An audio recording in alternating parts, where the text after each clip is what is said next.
Shalom à tous. Alors dans cette vidéo, nous allons parler de la gerbe agitée et de Shavuot. En effet, ces deux rendez-vous sont liés, parce que c'est la gerbe agitée qui marque le début du décompte du Homer qui dure 7 semaines. Dans la vidéo sur le Nouvel An biblique, nous avions vu que Rosh Hashanah, c'est-à-dire la tête de l'année, commence lorsque nous apercevons le premier croissant de la nouvelle lune en terre d'Israël.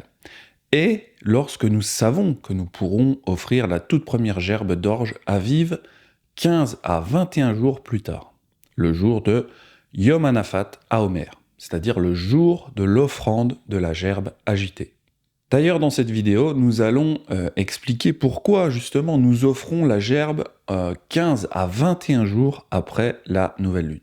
On expliquera également pourquoi certaines personnes observent le calendrier de l'Aviv avec un mois de retard par rapport à nous. Nous avions également vu que cet Homer, cette gerbe des prémices, symbolise Yeshua, qui fut le premier, c'est-à-dire les prémices, à ressusciter d'entre les morts. Mais maintenant Machiar est ressuscité, et il est devenu les prémices de ceux qui sont morts. En effet, puisque la mort est venue par un homme, la résurrection des morts est venue aussi par un homme. Car, comme tous meurent en Adam, de même, tous revivront en Machiar. Mais chacun en son propre rang. Machiar est les prémices, ensuite ceux qui sont de Machiar à son avènement. Dans ce passage, nous voyons que Yeshua représente le tout premier à être offert. L'Homer doit donc être constitué des tout premiers fruits de l'orge qui mûrissent sur la terre d'Israël.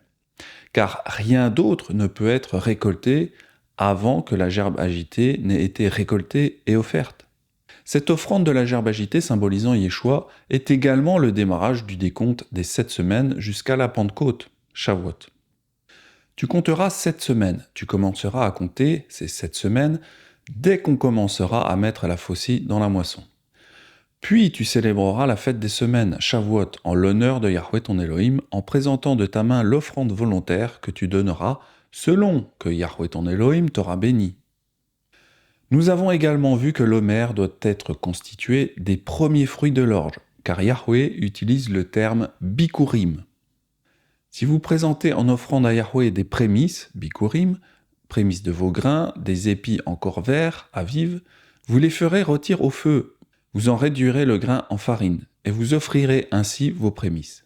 Tu mettras dessus de l'huile et tu y déposeras de l'encens. C'est une offrande de céréales. Alors le terme bikurim est le numéro strong 1061, signifiant le tout premier des fruits. Bikur, prémisse, premier fruit de la récolte. Dès leur maturité, rassemblés et offerts à Dieu selon un cérémonial rituel à la Pentecôte, le pain fait avec la farine des premiers épis le jour des prémices, Pentecôte. Alors la racine de bikur, c'est le strong 1069. C'est le mot bakar qui fait référence à être né le premier, enfanté tôt, nouveau fruit, donner le droit d'aînesse, être né d'une façon précoce, enfanté pour la première fois. Comme nous l'avons vu dans la vidéo sur le calendrier de l'Aviv, l'idée ici est d'offrir la toute première gerbe d'orge à Yahweh pour ouvrir la voie au reste de la récolte. De cette façon, aucun des producteurs d'orge dont les récoltes sont matures précocement n'a besoin de perdre sa récolte ou d'enfreindre Deutéronome 16.9, c'est-à-dire en moissonnant sans commencer le décompte du Homer jusqu'à Shavuot.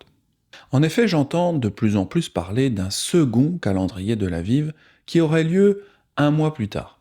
Il y a beaucoup de personnes qui pensent que pour offrir la gerbe de l'orge, tous les champs d'orge en Israël doivent être mûrs. Je pense qu'il y a une sorte de volonté démocratique de permettre à tous les producteurs de pouvoir offrir une gerbe. Mais la démocratie n'a rien à voir avec l'offrande de la gerbe agitée. Quoi qu'on fasse, il y aura toujours des producteurs en avance et d'autres en retard. Le but n'est pas de faire plaisir à tout le monde, le but c'est d'offrir la gerbe à Yahweh. Si nous attendons un mois supplémentaire, cette position pose deux problèmes pour les producteurs d'orge dont les champs sont à maturité avant tout le monde. Le premier problème, c'est qu'ils doivent briser le commandement de Deutéronome 16.9 et ils vont commencer à récolter leur récolte avant que l'offrande des prémices ne soit présentée à Yahweh pour la nation. La deuxième chose, c'est qu'ils vont perdre tout ou partie de leur récolte en attendant un mois supplémentaire que les dirigeants déclarent Rosh Hashanah. Nous ne devons pas attendre que tous les champs soient passés par le stade Aviv, car les agriculteurs qui ont leurs champs très précoces doivent attendre pour faire leur récolte que tous les agriculteurs soient dans le stade Aviv. Comme vous le savez, les parcelles d'orge peuvent avoir des différences de maturité de plusieurs semaines. L'agriculteur qui devrait attendre 3 semaines ou un mois de plus perdrait alors sa récolte parce que l'orge deviendrait sec et cassant. Et les grains tomberaient alors au sol quand on récolte à la faucille. Cela forcerait l'agriculteur à transgresser Deutéronome 16.9. En effet, ce passage dit que le décompte des 7 semaines doit commencer à partir du moment où l'on met la faucille dans l'orge. Tu compteras 7 semaines, tu commenceras à compter ces 7 semaines dès qu'on commencera à mettre la faucille dans la moisson. Puis tu célébreras la fête des semaines, Shavuot, en l'honneur de Yahweh ton Elohim, en présentant de ta main l'offrande volontaire que tu donneras selon que Yahweh ton Elohim t'aura béni. Le second problème que cela pose, c'est que l'agriculteur qui a son champ très précoce ne pourra pas offrir les prémices, parce qu'il devra offrir une gerbe d'orge sèche et cassante, qui de plus n'aura plus beaucoup de grains, car beaucoup vont tomber à terre. N'hésitez pas à aller voir la vidéo sur le calendrier de l'Aviv qui explique bien ce phénomène de sensibilité à l'égrenage. Dans l'Antiquité, on avait de l'orge qui s'égrenait facilement, alors qu'aujourd'hui, avec les moissonneuses-batteuses, on recherche plus des variétés d'orge qui sont peu sensibles à l'égrenage. Si l'agriculteur n'offre pas ses prémices, alors il offrira de vieux fruits déjà secs. Mais le commandement de la gerbe des prémices précise bien que les grains sont encore verts et que ce sont effectivement les prémices, donc les premiers fruits, et pas une gerbe du cœur de la récolte. Si vous présentez en offrande à Yahweh comme prémices, bikurim, de vos grains, des épis encore verts, vous les ferez rôtir au feu, vous en réduirez le grain en farine et vous offrirez ainsi vos prémices. Donc vraiment attention à ceux qui ajoutent un mois supplémentaire en disant qu'on doit avoir de l'orge mûre sur tout le territoire d'Israël. Cela forcerait les agriculteurs ayant des parcelles précoces de transgresser la Torah. Yahweh veut les prémices, il veut les premiers fruits, il ne veut pas la moisson. Yeshua n'est pas le symbole de la moisson, Yeshua c'est le premier-né d'entre les morts. Yeshua symbolisant la gerbe des prémices de l'orge, nous devons aussi offrir la toute première gerbe d'orge à vive qui ouvre justement le chemin vers la suite de la récolte. C'est ce que dit Shaoul dans sa lettre aux Corinthiens. Mais chacun en son propre rang, Machiar et les prémices. Ensuite, ceux qui sont de Machiar à son avènement. Shaoul fait la nuance entre Yeshua, qui est les prémices, et ceux en Machiar qui sont la moisson. C'est pour cela qu'on ne doit pas attendre que tous les champs soient moissonnables pour offrir la gerbe agitée. Yeshua n'a pas attendu que tout le monde se convertisse à lui pour être mort et ressuscité. Il a réalisé cela avant tout le monde. Comme dit Shaoul, chacun en son propre rang. Yeshua a été offert en sacrifice bien avant ceux de la moisson, c'est-à-dire nous, les disciples et les croyants à Yeshua. Bon, passons maintenant au deuxième sujet, celui du printemps. Les rabbins considèrent que la Pâque, les pains sans levain, l'offrande de la gerbe agitée et la Pentecôte sont des fêtes de printemps. En effet, selon le calendrier juif d'Hillel II, la Pâque ne peut avoir lieu avant l'équinoxe de printemps. C'est une très grave erreur. Le terme équinoxe fait référence au moment où le soleil traverse l'équateur, ce qui fait que le jour et la nuit sont de durée égale. Cela se produit 2 fois par an, et cela est considéré comme important en sorcellerie sur le calendrier grégorien romain et sur le calendrier de l'équinoxe, et évidemment sur le calendrier rabbinique Hillel II juif. Dans le calendrier grégorien romain, l'équinoxe de printemps a lieu le 20 ou le 21 mars, selon qu'on est dans une année bissextile ou pas. Il y a aussi un équinoxe d'automne le 22 ou le 23 septembre. Et puis il y a aussi un solstice d'été marquant le jour le plus long de l'année, ainsi qu'un solstice d'hiver qui marque le jour le plus court de l'année. Ce terme équinoxe, en fait, il dépend du soleil. Il est problématique d'appeler les fêtes de Yahweh les fêtes de printemps ou les fêtes d'automne, parce que Yahweh n'utilise jamais ces termes dans les Écritures. Alors évidemment, des petits malins vont me dire « Si Benjamin, j'ai trouvé des versets avec le mot printemps dedans. » Alors oui, je sais, il y en a 5 dans la Louis II. Mais quand on regarde le mot printemps en hébreu, on voit que ce terme printemps n'existe pas. Cela fait plutôt référence aux pluies de l'arrière-saison. Et d'ailleurs, je l'avais déjà expliqué dans la vidéo sur les calendriers. Il n'y a que 2 saisons en Israël. Les Écritures utilisent plutôt la saison chaude et la saison froide qu'on traduit par été et hiver, comme dans ce verset.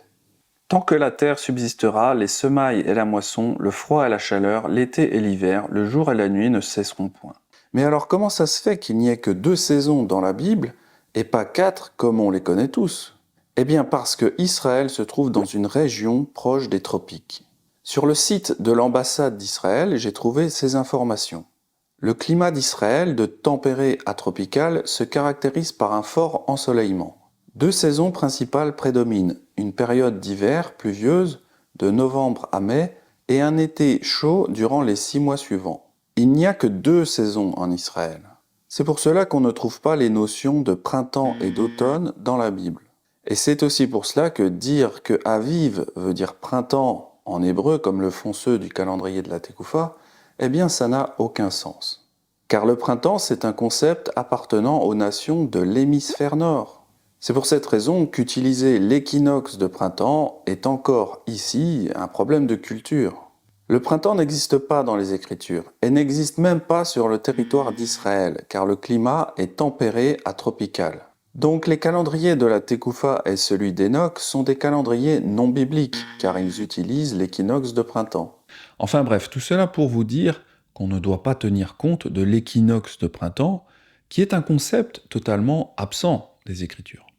De plus, l'orge Aviv arrive souvent à maturité avant l'équinoxe de printemps. Et Yahweh nous commande d'observer l'orge, et pas le printemps ni l'équinoxe. Il semble donc plus correct d'utiliser les termes « fête du premier mois » et « fête du 7e mois ».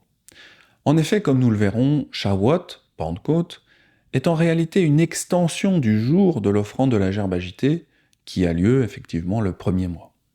En tout cas, j'ai déjà fait une vidéo complète sur l'erreur de l'équinoxe, et je parle aussi du printemps. Donc n'hésitez pas à aller la voir, elle est passionnante. Maintenant, une nouvelle question. Quand est-ce qu'ont lieu le jour de la gerbe agitée et le jour de la Pentecôte? Comme nous l'avons vu dans la vidéo sur l'Aviv, Yom Hanafat HaOmer, c'est-à-dire le jour de l'offrande de la gerbe agitée, eh bien ça a lieu le lendemain du Shabbat hebdomadaire au cours duquel tombe la Pâque. Parle aux enfants d'Israël et tu leur diras, quand vous serez entrés dans le pays que je vous donne et que vous y ferez la moisson, vous apporterez au sacrificateur une gerbe, prémisse de votre moisson. Il agitera de côté et d'autre la gerbe devant Yahweh, afin qu'elle soit agréée. Le sacrificateur l'agitera de côté et d'autre le lendemain du Shabbat. Par exemple, si la nouvelle lune de Rosh Hashanah est vue le premier jour de la semaine, à la fin du Shabbat, alors Pessah aura lieu le jour du Shabbat et Yom Hanafat HaOmer aura lieu le lendemain. Cela signifie qu'on offrira la gerbe le 15e jour du premier mois, qui est le jour le plus tôt pour Yom Hanafat HaOmer. Alternativement, si la nouvelle lune est observée le 2e jour de la semaine, cela place Pessah le 1er jour de la semaine. Lorsque cela se produit, Yom Hanafat HaOmer n'a lieu que le 1er jour de la semaine suivante. Dans ce cas, on offre la gerbe d'orge le 21e jour du premier mois, qui est le dernier jour où cela est possible. Deutéronome 16, 9 à 10 nous dit que lorsque nous commençons à mettre la faucille dans la moisson, c'est-à-dire à Yom Hanafat HaOmer, nous comptons 7 semaines jusqu'à la fête des semaines, ou Shavuot en hébreu. Tu compteras 7 semaines, tu commenceras à compter ces 7 semaines dès qu'on commencera à mettre la faucille dans la moisson. Puis tu célébreras la fête des semaines, Shavuot, en l'honneur de Yahweh ton Elohim, en présentant de ta main l'offrande volontaire que tu donneras selon que Yahweh ton Elohim t'aura béni. Dans Lévitique 23, les versets 15 et 16 nous donnent le même commandement sous une forme différente. Le nom Pentecôte signifie compter 50, et nous comptons 50 jours à partir du jour de Yom Hanafat HaOmer, qui est le lendemain du Shabbat de la semaine de Pâques. Et enfin, nous apportons une nouvelle offrande de blé à Yahweh. Depuis le lendemain du Shabbat, du jour où vous apporterez la gerbe pour être agitée de côté et d'autre, vous compterez 7 semaines entières. vous compterez 50 jours jusqu'au lendemain du 7e Shabbat et vous ferez à Yahweh une offrande nouvelle. Alors il existe un débat sur ce que signifie le lendemain du Shabbat dans les versets 15 à 16. Il s'agit de l'erreur rabbinique de Mimaharat à Pessah, qui signifie le jour après Pessah. Certains pensent que ce verset parle du Shabbat hebdomadaire, donc du samedi, le 7e jour de la semaine. D'autres, comme les rabbins, pensent qu'il s'agit du repos du jour de la fête, à savoir le 15 Aviv, qui est un jour chômé, c'est le premier jour des pains sans levain. Les rabbins notamment enseignent que le lendemain du Shabbat, c'est le 16 du mois. Ils enseignent bien sûr cela à partir du Talmud, qu'ils placent encore une fois au-dessus de la Torah écrite. Le site shabbat.org nous explique leur point de vue. Fait, le jour de repos est le premier jour de Pessah. Avec la Torah écrite, Dieu nous a donné la Torah orale pour assurer l'interprétation correcte de la loi. Le Talmud cite une tradition orale provenant de Moïse, qu'il a reçue de Dieu lui-même, selon laquelle le jour de repos, dans ce verset, ne se réfère pas au Shabbat, mais au premier jour de Pessah. En effet, il est courant que les Écritures se réfèrent aux jours fériés comme des jours de repos ou des temps fixés. Cependant, nous voyons que cela fonctionne uniquement lorsque Pessah tombe un jour de Shabbat hebdomadaire, comme c'est le cas dans Josué 5, versets 10 à 12. Les enfants d'Israël campaient à Gilgal et célébraient Pessah le 14e jour du mois, le soir, dans les plaines de Jéricho. Et ils mangèrent des produits du pays le lendemain de Pessah, des pains sans levain et des céréales grillées le même jour. Puis la manne cessa le lendemain du jour où ils eurent mangé les produits du pays. Et les enfants d'Israël n'eurent plus de manne, mais ils mangèrent cette année-là de la nourriture du pays de Canaan. Puisque les enfants d'Israël ont mangé les produits du pays le lendemain de Pessah, et puisque Lévitique 23,14 nous dit qu'ils ne pouvaient pas manger les produits du pays avant d'avoir apporté l'offrande de l'Omer, cela signifie qu'ils ont offert l'Omer le premier jour de la semaine, qui était aussi le premier jour des pains sans levain. Lorsque la Pâque tombe un jour de Shabbat hebdomadaire, comme c'est le cas dans Josué 5, le premier jour du décompte de l'Omer tombe le premier jour des pains sans levain. Et les 7 premiers jours du Homer coïncident avec les 7 jours des pains sans levain. Cependant, ce n'est pas systématiquement le cas. Tout dépend du jour où tombe Pessah. Cependant, nous voyons que cette théologie des rabbins échoue pour de nombreuses autres raisons. Premièrement, Yahweh est parfaitement capable de nous dire quel jour de la semaine nous devons offrir l'Homer. Mais il n'a pas dit d'offrir l'Homer le lendemain de la Pâque. Il a plutôt dit de l'offrir le lendemain du Shabbat hebdomadaire. Pourquoi ne pas le croire ? Deuxièmement, si Yahweh voulait que nous offrions l'Homer le lendemain de la Pâque, peu importe le moment où tomberait la Pâque, alors les instructions pour offrir l'Homer auraient été données en même temps que les instructions du premier jour des pains sans levain. Cependant, ce n'est pas le cas. Au contraire, les instructions pour la gerbe et les instructions pour le premier jour des pains sans levain sont données séparément. Troisièmement, si nous remplaçons le mot Pâques par le mot Shabbat dans Lévitique 23, 15 à 16, cela nous indique que nous ne pouvons pas célébrer la Pentecôte avant que cette Pâques, c'est-à-dire cette année, ne soit accomplie. Cela devient absurde. Et vous compterez pour vous-même, à partir du lendemain de la Pâque, à partir du jour où vous aurez apporté la gerbe de l'offrande agitée, 7 Pâques seront accomplies. Vous compterez 50 jours jusqu'au lendemain de la 7e Pâque. Alors tu offriras une nouvelle offrande de grains à Yahweh. De plus, Yahweh fixe une date pour toutes les autres fêtes dans les Écritures. Par exemple, la Pâque, c'est le 14e jour du premier mois, et le premier jour des pains sans levain, c'est le 15, etc. Mais il ne fixe jamais de date pour Yom Hanafat HaOmer et pour Shavuot. En effet, même si les fêtes de Yom Hanafat HaOmer et de Shavuot tombent toujours le premier jour de la semaine, les dates du calendrier changent d'année en année.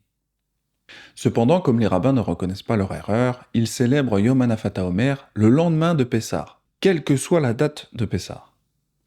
Plus tard, nous verrons comment cela les amène à trébucher sur Yeshua. Parlons maintenant de l'erreur karaïte des champs récoltables.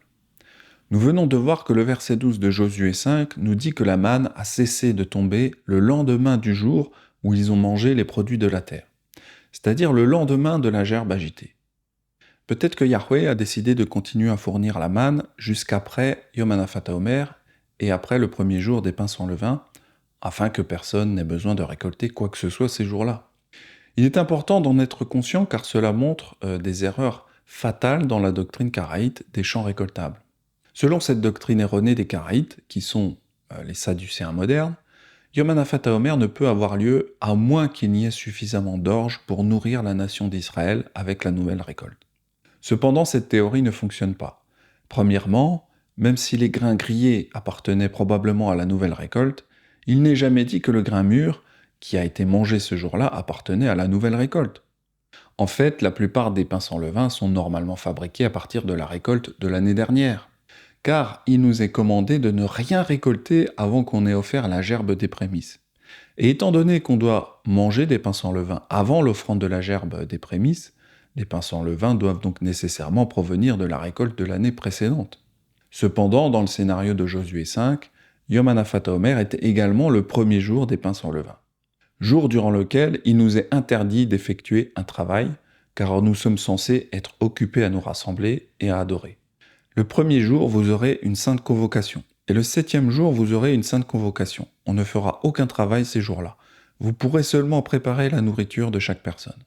De plus, après qu'Israël se soit installé dans le pays, les hommes d'Israël devaient quitter leurs champs et leurs propriétés pour monter à Jérusalem. Il n'y a donc aucun moyen pour eux de récolter la nouvelle récolte. Par conséquent, le dogme karaïte selon lequel il faut attendre que les récoltes de toute la nation soient récoltables, avant d'autoriser l'offrande de l'Omer, n'a aucun sens, car les hommes seront loin de leur ferme, parce qu'ils séjourneront à Jérusalem. Une des raisons pour lesquelles Yahweh interdit de travailler le premier jour des pains sans levain et le 7e, est qu'il ne veut pas que nous passions une journée à récolter, puis à cuire des pains sans levain. Au lieu de cela, il préfère que nous passions la journée à nous rassembler, et que nous adorions, et que nous prions. Cela rend la doctrine karaïte des champs récoltables inutile. Enfin, considérez qu'avant l'automobile, les Israélites pouvaient mettre jusqu'à une semaine pour marcher jusqu'à Jérusalem et une autre semaine pour rentrer chez eux. Même s'ils voulaient rentrer chez eux pour récolter leur orge après que l'Omer ait été offert, c'est-à-dire l'après-midi de Yom Hanafat HaOmer, c'était physiquement impossible pour la majeure partie d'Israël. De plus, nous ne voyons pas les Israélites jongler avec ce genre de problème dans le livre de Ruth, qui se déroule au moment des récoltes de l'orge. Toutes ces choses nous informent que la doctrine karaïte des champs récoltables est illogique et irréalisable. Il faut donc l'abandonner. Sans transition, regardons maintenant les commandements de la Torah pour Shavuot. Comme nous l'avons vu plus tôt, à la fin des 7 semaines, c'est-à-dire après 50 jours, nous célébrons Shavuot, c'est-à-dire la Pentecôte. Shavuot est aussi appelée la fête des semaines. Tu compteras 7 semaines, tu commenceras à compter ces 7 semaines dès qu'on commencera à mettre la faucille dans la moisson. Puis tu célébreras la fête des semaines en l'honneur de Yahweh ton Elohim en présentant de ta main l'offrande volontaire que tu donneras selon que Yahweh ton Elohim t'aura béni. En Israël, l'avoine, l'orge et le blé ancien sortent tous de terre en même temps, mais ils se développent à des rythmes différents. Cependant, si nous chronométrons correctement Rosh Hashanah, non seulement les prémices de l'orge seront prêtes à Yom Hanafat HaOmer, mais les prémices du blé seront également prêtes à Shavuot. C'est peut-être pour cela que Shavuot est aussi appelé le jour des prémices du blé. Alors une petite remarque, c'est que le mot prémices est bikurim, qui, comme nous l'avons vu plus tôt, est le mot désignant le tout premier des nouveaux fruits. Le jour des prémices, bikurim, vous présenterez à Yahweh une offrande à votre fête des semaines. Vous aurez une sainte convocation où vous ne ferez aucune œuvre servile. Nombre 28-26 nous dit de ne faire aucun travail à Shavuot. Au lieu de cela, nous devrions avoir une sainte convocation, comme ils l'ont fait dans Acte 2. Le jour de la Pentecôte, ils étaient tous ensemble, dans le même lieu. Puis dans Exode 23-16, Shavuot est appelé la fête de la moisson. Tu observeras la fête de la moisson des prémices de ton travail, de ce que tu auras semé dans les champs, et la fête de la récolte à la fin de l'année quand tu recueilleras des champs le fruit de ton travail. Ensuite, Exode 34-22 nous donne un autre témoignage selon lequel nous avons besoin des prémices du blé pour Shavuot. Tu célébreras la fête des semaines, des prémices de la moisson du blé et la fête de la récolte à la fin de l'année. De plus, de la même manière qu'il nous est dit d'apporter un omer des prémices de notre orge pour Yom Hanafat HaOmer, Lévitique 23-17 nous dit de présenter 2 pains agités au levain provenant des prémices de la nouvelle récolte de blé. Vous apporterez de vos demeures 2 pains pour qu'ils soient agités de côté et d'autre. Ils seront faits avec 2 dixièmes de fleur de farine et cuits avec du levain. Ce sont les prémices à Yahweh. Donc voilà ce qu'on peut dire de Shavuot. Mais pour approfondir davantage, n'hésitez pas à aller voir la vidéo complète sur ma chaîne YouTube. Parlons maintenant de notre maître Yeshua. Nous avons vu que l'offrande de l'Homer représente Yeshua. Par exemple, 1 Corinthiens 15, 20 à 23. La plupart des érudits pensent que Yeshua a été retranché au milieu de la semaine. Cela est basé en partie sur l'Alliance renouvelée et en partie sur Daniel 9, qui nous dit que le Mashiach sera retranché au milieu de la semaine. Et après 62 semaines, le Messie sera mis à mort, et le peuple qui doit le renoncer ne sera plus son peuple. Un peuple avec son chef qui doit venir détruira la ville et le sanctuaire. Elle finira par une ruine entière, et la désolation qui lui a été prédite arrivera après la fin de la guerre. Il fera une solide alliance avec plusieurs pour une semaine, et durant la moitié de la semaine, il fera cesser le sacrifice et l'offrande. Le dévastateur commettra les choses les plus abominables jusqu'à ce que la ruine et ce qui a été résolu fondent sur le dévastateur. Matthieu 12,40 nous dit que Yeshua serait dans la tombe pendant 3 jours et 3 nuits. Car de même que Jonas fut 3 jours et 3 nuits dans le ventre d'un grand poisson, de même le Fils de l'homme sera 3 jours et 3 nuits dans le sein de la terre. Nous savons que Yeshua est ressuscité soit le jour du Shabbat, soit au début du premier jour de la semaine, lorsque le Shabbat se termine et que le premier jour de la semaine commence. Quoi qu'il en soit, il était pleinement ressuscité le premier jour de la semaine, lorsque la gerbe agitée doit être offerte. Le premier jour de la semaine, Myriam de Magdala se rendit au sépulcre dès le matin, comme il faisait encore obscur, et elle vit que la pierre était ôtée du sépulcre. 17 versets plus tard, Yeshua dit à Myriam de ne pas s'accrocher à lui, car il devait encore monter vers son père. C'est exactement comme la gerbe agitée qui doit être présentée à Yahweh le premier jour de la semaine.